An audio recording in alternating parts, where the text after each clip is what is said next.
whether you're Fulani or whether you're Sudanese, they don't give a fuck. At the end of the day, you're black, and for the life of me, it's like we cannot get you Africans to understand that.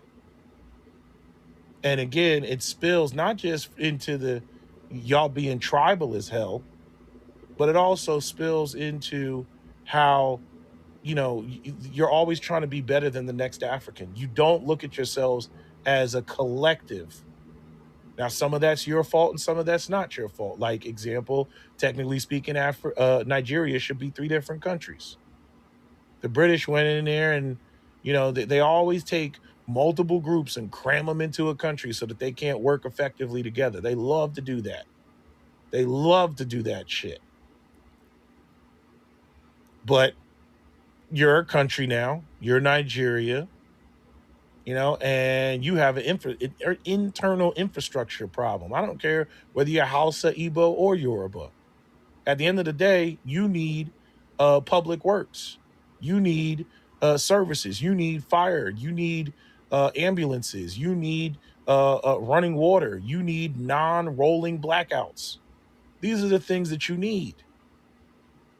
And yet, it doesn't seem that any push has really been made for that. I don't know. I don't know anything about your leaders. I don't know how they operate. I don't know how they think. Okay, but You don't know anything. Like, you don't know anything, my dude. You just talking. You just yapping. You just saying stuff you heard Tariq Nasheed say. You're just another FBA type talking dude. You went on his spaces or you listened to his YouTube channel, and then you took what you thought about how African about you took what he said and the things that you keep seeing him post on social media. You took that, and then that built your idea of how you saw Africans, especially African immigrants. That's how you built how you saw Africans. You don't know anything about you don't really know about how these countries are run and why they can't get anything. But I have a good idea. I've been seeing a lot of things that's going on, and you can see it with the president but not the president, the guy that's in Burkina Faso.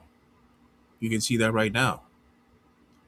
He's he's making sure that he's running the country for the people, and in no time he's been able to fix the country up. He's basically a reincarnation of what's this guy's name? I think it's Thomas Sankara. He was doing the same thing back in the 80s, and then he got mysterious. I think he died on a flight mysteriously. You know the the West had something to do with that, and they had to, and there's multiple situations where African leaders who actually do things get offed. Mysterious things happen to them. Okay, and so you're getting up on here. You're talking your FBA bullshit that makes you feel good. Like talking about how you try to warn Africans. Like, who are you? You don't know anything. You're just yapping. You just yapping. You just want to hear yourself talk about the same FBA stuff. All the people that's going to be dick eating in the comments, they're going to be like, yeah, and they flee here and their country is failing, and it's failing, and they want to come here and they want to come over here because they're failing. Oh, ho, ho, ho, they're poor. You want to get off and you want to do all that type of stuff. That's what y'all are just always doing it in the comments. Anytime since about 2020, 2019, 2020, y'all have been in the comments talking crazy, talking reckless, and talking about how you're helping the Africans. You're helping the Africans who don't understand how things work, and they had to flee somewhere. So we have to explain to you guys all the time that you guys are just so you know you don't get it. Like, you guys are just failing, so we have to show you how to do it. Like, this is like the black version of the white savior complex, because that's how white people talk about black people in America. When they talk about inner city areas, they talk about it's dilapidated, it's failing, it's not working. It's you can't help these people. These people just can't be saved. These people, no matter what you do, they're gonna go back and they're just gonna be criminals, no matter what you, no matter how much money you put into these people. So they just use that to just underfund these areas. It's the same shit. So then you're like, oh man, what's all these gangs? What's all with all these underfunded schools? What's going on over here? Schools are doing terrible. And someone could say the same thing for your ass. Someone could be like, yo, like, how you feeling in a first world country? In a country that you keep bragging like, yo, like this is our country, my homeland. I never came from somewhere else. Okay, okay. Now on the other side, flip side, why you got all these issues? Because you could put a whole bunch of stats that black Americans are not doing too good in. A lot of bad stats, and white people do it all the time. They point it out, and many of y'all don't know how to argue about it. Y'all in there just like, as soon as they bring it up, y'all like racism, racism,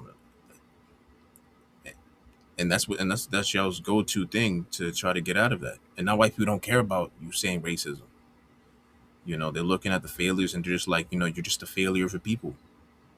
But y'all also trying to do the same thing to many of these African and Caribbean people. Y'all trying to go out here talking about, oh, they're just failures in their homeland, and they just can't get anything popping. They can't get it popping. We're just popping over here. It's not popping over here. And don't use like entertainers and stuff like that. That's like 1% of the black community, and many of them go broke. Like what the fuck? Many of these entertainers, look at Odell Beckham, already talking about $100 million isn't really anything. Sounding crazy. You could look at a million athletes like that, and people with money in these that you think are in elite circles that end up losing it and having losing their money and having to file for bankruptcy. Okay, so that's just the 1%. Everyone else is living pay. Many people living paycheck to paycheck, and uh, they're living a life where they can't be too comfortable. Okay, and you got a lot of people living government assistance. Okay, so they're only getting a certain amount of money to keep themselves afloat. So I don't know where you're trying to teach this lesson when if Trump cuts off that Section 8, people were crying earlier this or last year when they thought that Section 8 was about to get gutted. People were going to have millions of, especially black women, were going to have a rough winter if they would have cut that off. And so I'm trying to see where people are at. Like, where's this? Uh, it's like it's like this. It's like this superiority complex that some of y'all are having over here. You're trying to create a complex to feel better than these other people coming in. Like, oh, I've been here, so I'm like, so that puts you on like a pedestal or something, and they have to like look up at you or something. Like you ain't shit. Like what the fuck? And yes, they have issues. There's a whole bunch of issues going on. But if you trace back these issues in many of these countries, South Asian countries, Latin American countries, African countries, Middle Eastern countries, they have the same. It's the same culprit. These ain't unique issues just to Africa getting the wealth stolen from their countries to build up the West. This is going on all over. White people went everywhere and they colonized the world in this from the 1500s onwards, and they were out here taking the wealth. They're taking slaves. They were taking all types of things, spices and things, back to Europe, and they used that to build Europe and make Europe go from a place where 90% of people were peasants during the medieval era to a place where now it's like, oh shit, like not Europe is a formidable place. Now Europe is not, it's not run down. It's not struggling. People aren't having all these diseases like that. Well, Europe still had issues after, but like it wasn't like what it was back in the medieval era. Now Europe is going. becoming a real powerhouse. Now they have the military game on a level that's uh, it's a problem worldwide. For they're able to fight you know multiple battles in different continents. But like I said, this is so basically all of this stuff is just a legacy of white or Europeans having conquered the world. All right, and you're trying to get everyone to see themselves as black because they're African. And with Somalis, they have a different idea of how they see themselves because they were colonized differently. All right, they weren't colonized like West Central African people, so they see themselves under this Cushitic type of lens. And the Europeans, they didn't categorize Somalians as just like the West Central African type, which they called Negroid. They call these Somalian people by they would put them under the Cushitic type of lens. So their identity of themselves is different. This is why they come in with a different type of thing. And then but then some people see that as a like they're being antagonizing towards black people or black Americans. But it's like no, they see themselves racially through this kind of lens because that was like the race how that's the effect of the race science that taught them that. When the colonizers were going over there, they were like, "Nah, you guys aren't like you're not regular Negroes. Okay, you guys are like due to your features and your phenotype, you guys are a different type of African." Okay, and even that, like, and I believe in certain censuses, some of them the Somalians and Ethiopians and all these Horner Africans are labeled as Caucasian. So there's going to be some confusion amongst some of these groups of people from that region. Some of them will say they're black, and they have no problem saying they're black. But other ones, they don't want to do that. They want to be like, hey, no, I'm just Somalian. And then other ones are like, no, I see myself as a Caucasian. They really will look at you and be like, oh, I'm identify as a Caucasian. Uh, which is like, come on. But That's the effect of the conditioning from what the European colonizers brought in there. So that's you gotta get that. You gotta understand that. Like you can't just be coming out here like trying to talk about a group of people like that with that FBA, that mush. Those mush FBA talking points is not that's not going to do it.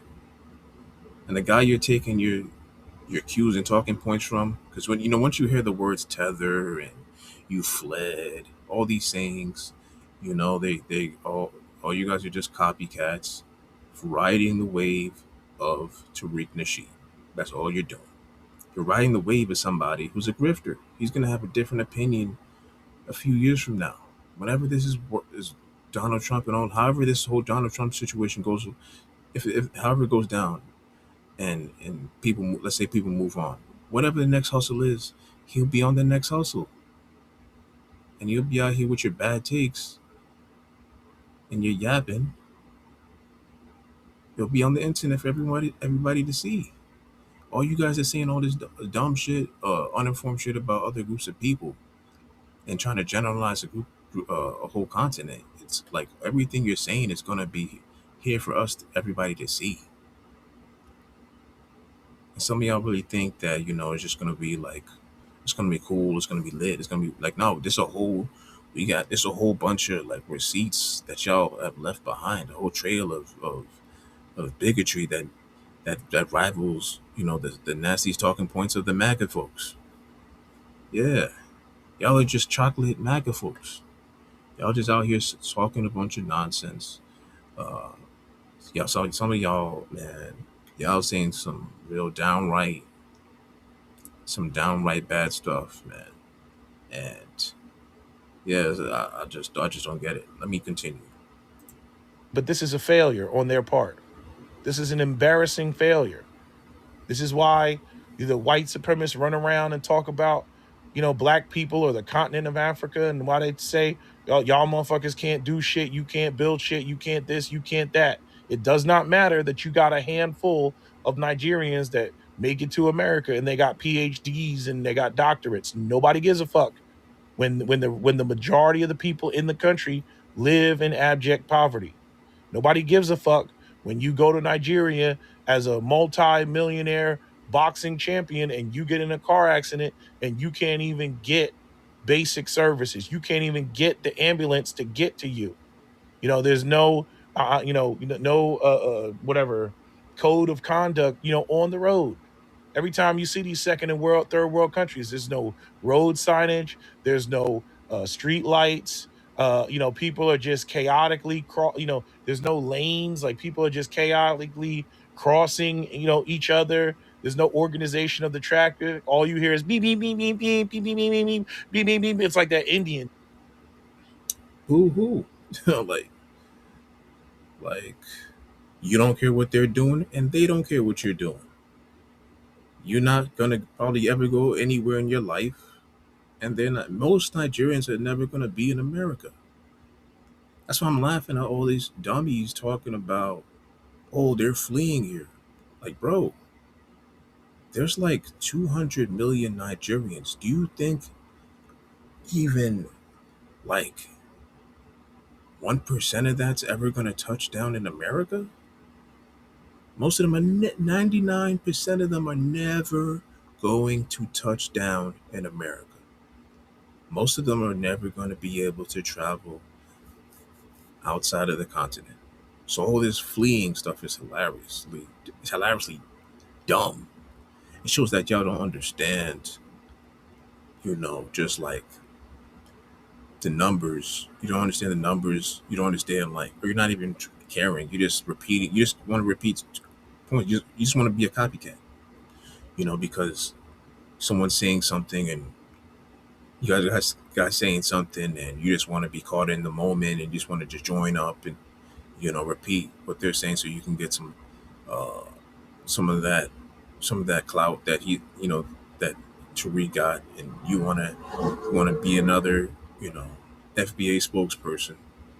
So you think you just go out here and say the same thing, and then anytime you see something happen in Africa, you want to run in, oh look, this is another reason why you should start fleeing to America, because this is going to happen. This is going to keep happening. Listen, listen, dude. Africa is not like America. All this talk about fleeing, the people that are leaving, they had enough. They've been neglected by their government, and they're very small. And not just Nigeria, different African countries. You have people that leave because they're refugees. They're victims of war crisis and and hunger and things like that. You got people that just have the family. They have to go. They have to leave because their families depend on them. That's what a lot of them are leaving, because their families depend on them. They're not thinking about no damn white supremacy and I'm better than another African, and they don't have time for none of that stupid shit. Most of them don't have time for none of that shit. So they're not. Nobody's trying to hear your yapping. Most of these people are leaving their countries because they have families back home to take care of, and they don't have time to sit around talking about bills. They don't have time to sit around waiting for their government to get their shit together.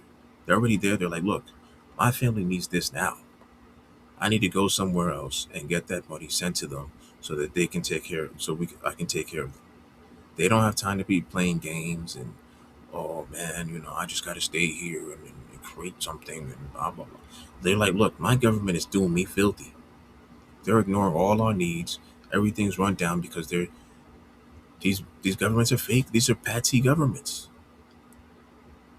And this is and and the only way it really changes, you need somebody like the leader in Burkina Faso. But as you can see, that's a hard thing to come by because a lot of them like I said before, they get eliminated by the West. They get eliminated by the West. Okay, and so you just get all these scary type ones who just give Europeans whatever they want. They just get like, oh here, like you know, take this, take our oil, take our this. take the diamonds, take this for cheap, whatever. Just take this, take that, and just allow Europeans to keep staying beefed up off of the people's stuff. But this is not unique to the continent. This happens all over the world.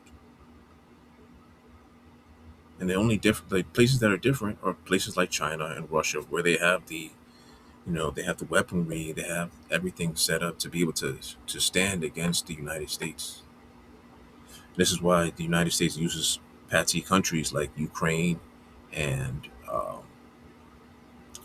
Taiwan and all these other countries to try to be, in opposition to Russia and China. Use them to fight and be their what do I call it? Like be their uh like middlemen, their interest. I guess I don't know. Like but that's what America does. America, like that's the reason why you have South Korea. Because America goes in, has a conflict over there, and then they splits the country up. So you have one side is with China, and you have this other side. This is backed by the US. It's nothing new. America does this all over. There's different countries that America takes advantage of all the time. America goes in and destroys all types of countries that don't go along with what America wants, and then it puts in the leaders that it America puts the leaders that it wants to put in. That's just that is what goes on. And Africa is no different. So I don't know why these guys try to get on this pulpit and try to like point at African countries and act like, they've got the solution. Just stay in your country and figure it out. Oh, look. Trying to sound like a Rush Limbaugh for the blackface Rush Limbaugh or something. So once again, so we understand, uh, so we get understanding of what's going on. Uh, people, there's only 2.5 million African immigrants in the United States. This is not like Mexico, where you have millions of Mexicans coming to across the border and coming into the United States. There's only 2.5 million. Africans are not some type of group that are like swarming into the United States and just completely bombarding all the resources of America. Africans are a very small percent of the United States, or of immigration to the United States, legally and illegally.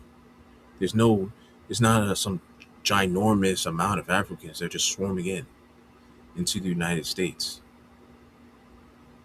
Okay, it's not like Mexicans where you have like, so apparently there are 63 million Hispanics in the United States as of 2022, and most of them are of Mexican descent.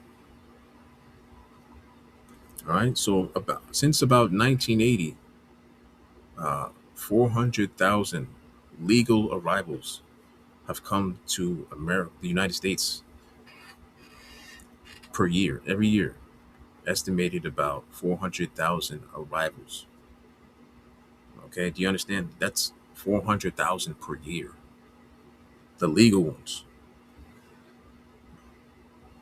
Yeah, ain't no African country touching that at all. No Caribbeans are touching that. Nothing. So this whole like they're fleeing here. That no, you have different types. You have the ones that, like I said, they come in to help their families. They take up jobs to send money back home, and then you have the ones seeking asylum that come from dire situations like in Ethiopia, Somalia, or whatever. In Somalia, their influence, their issues are influenced by the United States, who bombed their country recently. You bombing these people's countries, and then you tell them to stay out of your country. Make that make sense. It's not like the Somalis are like on the level of the United States where they're actually like attacking U.S. bases. and they're able to like really do something. These are people in dire poverty who have many of them have no many little option. They have little options left, so they turn to doing other things like terrorism uh, to try to make something happen, which is of course definitely not something that I would advocate for. You know, having ICE supporting joining ISIS and doing things like that. Yeah, that's not a good idea. It's not going to end well, and that's just gonna it's just gonna hold these countries back. But you understand, like these people are not you and I. They're not in a privileged position in America. They're in the bottom. Like trying to wave your finger and try to have some morality towards people who are living a different life. Like these people don't live a life where they can just turn on the TV or, just comfortably jump into a big old bed, and you know, uh, turn the temperature to their liking. And nah, like these are people who are in dire situations. Hunger is all around them. War is constantly around them. All types of issues are around them. So they're not into some like coddled, lifestyle like that a lot of y'all don't want to admit that y'all have. You have a coddled lifestyle. You don't have to worry about those things running to your front doorstep, even though some of y'all won't like to pretend you do. Oh, this is that. Like I promise you, like the worst hood that you've ever been to. I promise you that ain't got nothing on Somalia or Haiti or Afghanistan. Like none of them. So you can't go try to wave your finger and act like you've seen some stuff these people haven't seen, or white supremacy is worse than what they probably laugh at the idea of white supremacy. Yeah, they laugh at you, and you could probably be mad and think they're some type of sellout or whatever. Like no, they come from a different type of environment. You and whatever you're talking about and what they're talking about, two different things. They're not trying to hear that because they come from another background where they have a whole bunch of different set of issues, and they're trying to come here and work.